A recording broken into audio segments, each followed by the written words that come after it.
Cara menginstal Windows 10 pada laptop menggunakan flash disk bootable atau bootable flash disk atau USB yang kita buat kemarin menggunakan aplikasi Rufus. Oke, langsung saja pada caranya. Kita masukkan dulu atau colokkan dulu flash disknya. Kemudian setelah flash disk tercolok, kita nyalakan komputer dan masuk pada sistem BIOS. Nah, pada umumnya untuk bisa masuk ke sistem BIOS, kita diberikan alternatif untuk menekan tombol F2 dan beberapa tombol lainnya berbeda. Setiap merek biasanya berbeda. Untuk beberapa laptop yang sudah menggunakan fastboot atau booting cepat, itu tidak akan sempat untuk menekan tombol-tombol pada keyboardnya. Nah, sebagai gantinya, biasanya laptop-laptop yang sudah didukung dengan fastboot itu akan menyediakan jalan alternatif seperti pada laptop Lenovo IdeaPad ini. Sistem BIOSnya bisa dilakukan dengan menekan atau menyuntik. Nah, ada di sebelah atau di samping colokan headset. Ini adalah tempat untuk masuk ke BIOS. Disuntik saja dengan jarum sampai ada bunyi bip atau pemberitahuan lainnya. Namun di sini kita coba saja dulu menggunakan tombol F2 ya. Kita nyalakan dulu komputernya, kemudian tekan F2. Nah, ternyata ini masih bisa menggunakan tombol F2 ya. Dan ini adalah tampilan dari BIOS yang disediakan. Banyak informasi tentang hardware-hardware yang digunakan. Kemudian untuk melakukan instalasi, kita masuk ke menu boot. Di submenu pertama itu ada boot mode. Ini adalah pilihan antara legacy atau UEFI. Jika harddisk yang kita gunakan menggunakan MBR, maka kita pilih legacy. Dan apabila harddisk yang kita gunakan berskema GPT, maka kita pilih UEFI. Karena di laptop yang digunakan ini adalah GPT, maka kita pilih UEFI. Kemudian kita turunkan ke bawah EFI. Ini di beberapa laptop juga berbeda. Ada yang menggunakan bahasa boot priority dan ada yang EFI, tergantung BIOS yang digunakan. Dan selanjutnya di sini pastikan flash disk yang kita masukkan atau colokkan pada komputer itu sudah terbaca oleh sistem, dan ini sudah terbaca flash disk SanDisk EFI USB device SanDisk. Nah, di sini kita tempatkan flash disk sebagai prioritas pertama. Sama, walaupun bahasanya berbeda, tapi sama. Kita tempatkan flash disk yang digunakan di bagian pertama dengan cara menekan tombol F5 atau F6. F5 untuk turun dan F6 untuk menaikkan. Kita coba F6, kita naikkan flash disknya. Selesai yang pertama, flash disknya sudah berada di prioritas pertama. Kemudian kita tinggal exit. Exit bisa dilakukan dengan menu di sini, atau exit saving chain atau exit discarding chain. Tapi untuk discard ini berarti pilihan yang kita buat tadi tidak berpengaruh, artinya kita tidak melanjutkan. Dan untuk exit saving chain, maka pengaturan yang tadi kita rubah itu disimpan dan proses bisa dilanjutkan, atau bisa dengan menekan tombol F10 bagian pojok bawah, save and exit F10. Selanjutnya kita tekan F10 untuk melanjutkan. Exit saving chain kita tekan enter atau pilih yes. Setelah itu kita akan diarahkan ke proses instalasi, dan pastikan daya baterai ini cukup agar tidak terjadi kegagalan di pertengahan proses nanti.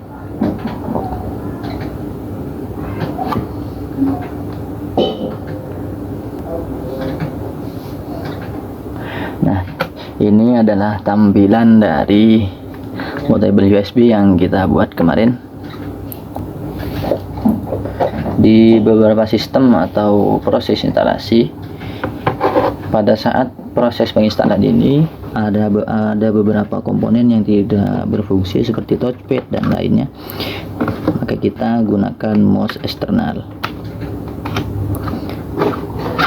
Ini kita gunakan mouse eksternal karena touchpad sudah tidak berfungsi di sini.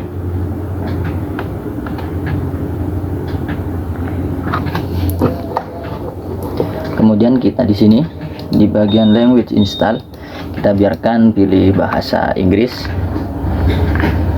bahasa Windowsnya. Kemudian time and currency format kita biarkan saja, atau langsung saja kita klik next. Kemudian kita pilih install.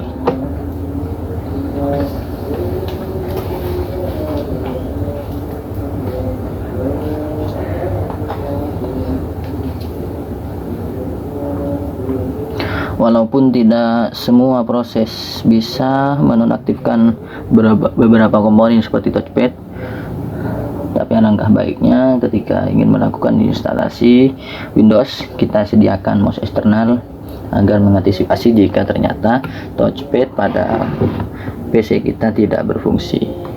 Nah, di sini diminta memasukkan lisensi produk atau produk key. Bisa kita lewati saja dulu, nanti kita lanjutkan di proses berikutnya. Kita tinggal tekan skip.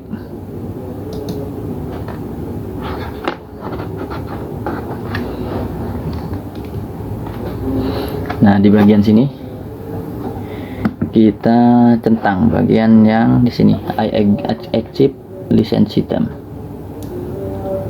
Kita centang bagian ini, kemudian kita klik next, dan kita bisa ada dua pilihan. Di sini akan muncul dua pilihan, kita pilih yang custom.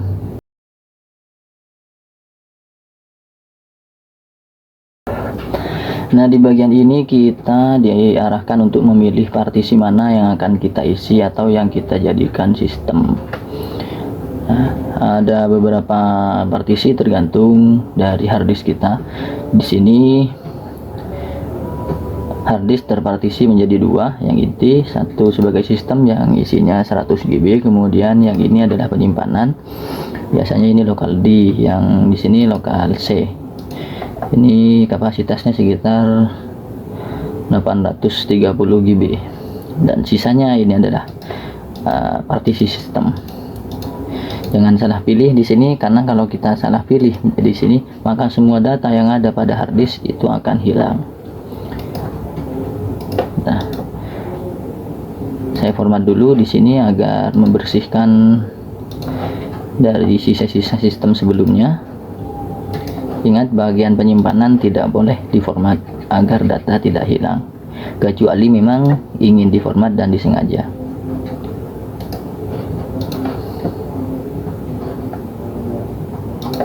Biarkan saja ini, kita satukan saja dulu.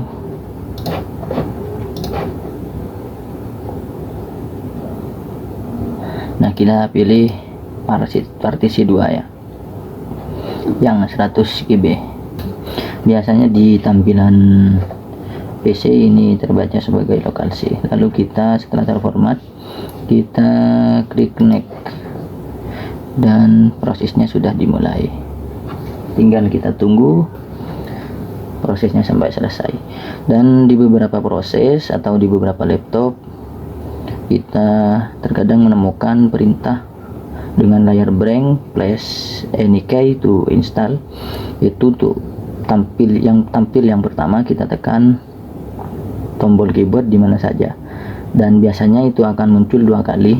Pertama kita perlu menekan tombol, dan yang kedua nanti kita abaikan. Perintah press any key biasanya akan muncul yang kedua, itu setelah finishing up atau proses yang kelima ini. Tapi di proses yang kedua nanti, jika muncul, kita tidak perlu menekan tombol-tombol pada keyboard agar tidak mengulangi prosesnya dari awal. Dan ini prosesnya sudah selesai, memasuki proses keempat. Selesai, hanya bagian proses kedua saja yang agak lambat di sini. Dan ini memasuki proses kelima, finishing. Dan untuk beberapa laptop ini memang, atau beberapa ya, proses instalasi ada yang di restart sebelum selesai, dan ada juga yang melakukan restart atau otomatis restart setelah proses kelima selesai. Kita tunggu saja prosesnya sampai selesai. Kecepatannya menyesuaikan spesifikasi dari PC yang kita gunakan serta sistem Windows yang kita gunakan. Nah, jika sudah muncul seperti ini berarti sudah diminta memasukkan produk key. Yang punya silahkan dimasukkan, atau nanti bisa dilanjut di proses berikutnya. Bisa kita lompati saja dulu. Di sini kita do this later, kemudian kita pilih use express setting. Tinggal kita menunggu proses selanjutnya selesai. Proses ini bisa memakan beberapa menit tergantung dari spesifikasi laptop. Itu enggak saja, kita tunggu saja ya rek. Nah, setelah proses ini muncul, kita masukkan nama yang kita inginkan.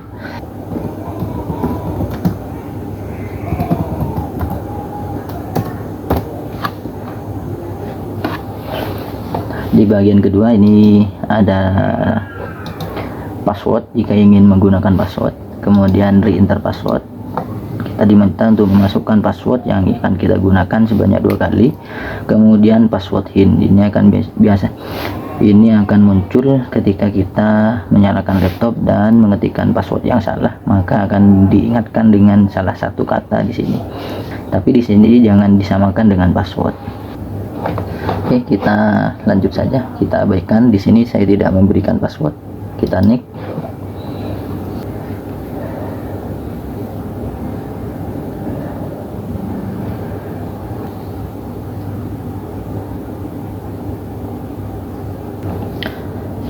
Jangan lupa ini daya baterai diusahakan penuh sebelum melakukan proses instalasi agar tidak mati ketika proses instalasi ini belum selesai.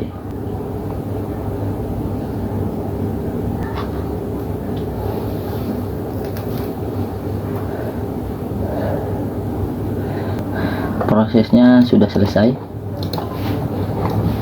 dan Windows sudah terinstall di dalam laptop ini. Ini adalah Windows 10. Dan di sini yang terinstall hanya beberapa aplikasi bawaan dari Windows saja. Bisa kita cek di sini.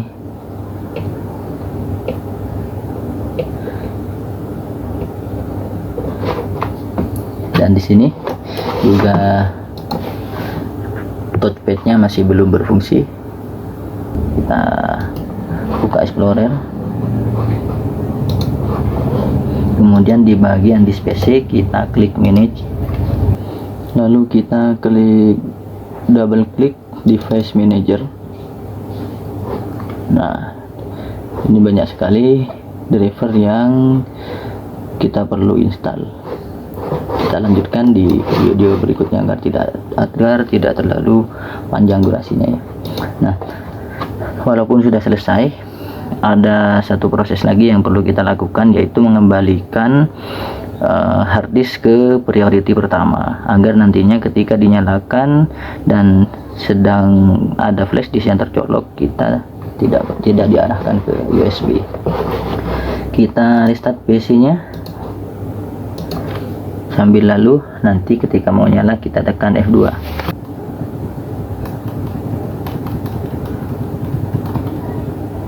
Sini kembali ke menu boot.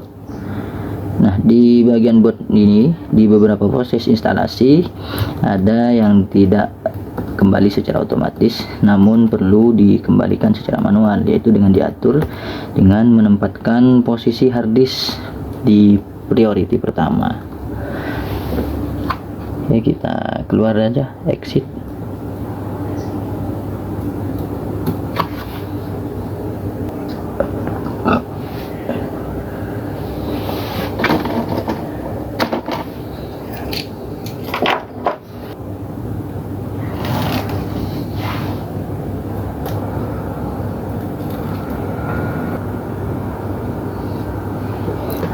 Oke, prosesnya sudah selesai dan caranya tidak terlalu rumit. Semoga bermanfaat bagi yang membutuhkan.